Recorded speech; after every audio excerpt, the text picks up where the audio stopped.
My stepkids didn't know I could hear them through the baby monitor they forgot was on. I was folding laundry in the basement when I heard Chloe's voice come through the baby monitor receiver sitting on the dryer, clear as day, like she was standing right next to me. Did you see her face when Dad said we're spending Christmas at her mom's?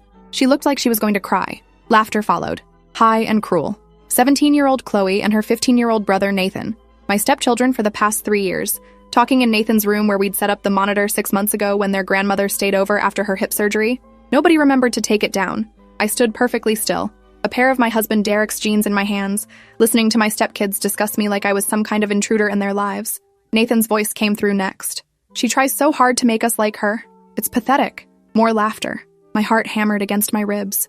3 years of making their favorite meals, driving them to practices and appointments, helping with homework, attending every single school event. 3 years of telling myself that the coldness would eventually thaw if I just kept showing up, kept trying, kept loving them even when they gave me nothing back. Chloe's voice dropped to a whisper, but the monitor picked it up perfectly.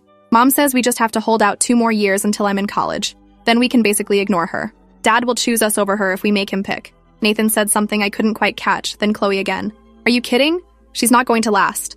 Mom gives her maybe another year before Dad realizes he made a mistake. Remember Danielle? She lasted what? 8 months? They both laughed, and I felt something crack inside my chest. Danielle had been Derek's girlfriend before me, someone the kids had apparently tortured until she left. Derek always said Danielle couldn't handle the responsibility of being with a single father. Now I understood what really happened. The monitor went silent for a moment, then Nathan spoke again.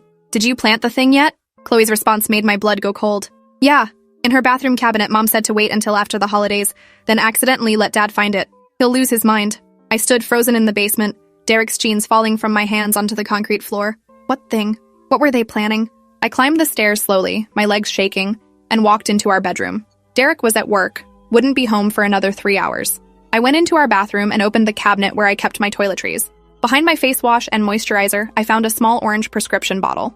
The label said oxycodone, prescribed to a Jennifer Whitmore at a pharmacy I'd never been to. My hands trembled as I opened it. The bottle was half full of white pills.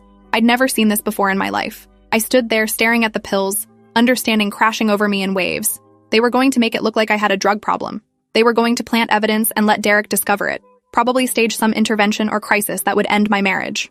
3 years of careful planning and patience from their mother, using her children as weapons against the woman who'd replaced her.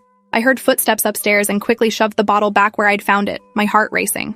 I had to think. I had to be smart about this. That evening at dinner, I watched them differently. Chloe helped set the table without being asked, smiling at me sweetly. Nathan actually answered my question about his English project with more than a grunt. Derek noticed and squeezed my hand under the table, his eyes warm with pride that his kids were finally coming around.